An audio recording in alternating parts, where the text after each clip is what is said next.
française, c'est la brutalité militaire. La colonisation française, c'est la brutalité militaire. La colonisation française, c'est la brutalité militaire. L'Algérie est une zone de domination militaire jusque vers 1870. À partir de 1870, il va y avoir un tournant de la politique française.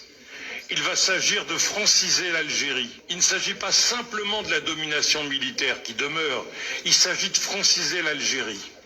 Et franciser l'Algérie, ça veut dire le décret Crémieux en 1870 qui signifie que tous les juifs d'Algérie, et notamment une grande partie de ces juifs, venaient d'Andalousie et étaient partis avec les musulmans quand il y avait eu la reconquista des rois catholiques qui les chassaient au même titre que les musulmans, vont devenir français. Alors qu'ils vivaient comme les Algériens et que leur langue maternelle c'était l'arabe, parce que l'hébreu c'était comme le latin pour les chrétiens en Europe, c'était la langue de l'église, de la messe, c'était une langue qu'on ne parlait pas. Et donc on les divise, on les transforme en français pour diviser le peuple algérien. Et on va continuer avec l'arrivée de migrants venant de différents pays, de Malte, d'Italie, d'ailleurs, d'Espagne, qu'on va franciser pour occuper le territoire et liquider.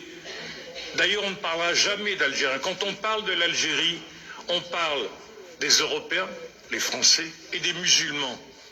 Pour ne pas dire Algériens. On décrit des musulmans pour ne pas dire Algériens. Parce que c'était interdit de dire qu'il y avait des Algériens, parce que si on parlait d'Algériens, c'est qu'il y avait une Algérie, et que ce n'était pas la France. La colonisation française, c'est la brutalité militaire. L'Algérie est une zone de domination militaire jusque vers 1870. À partir de 1870,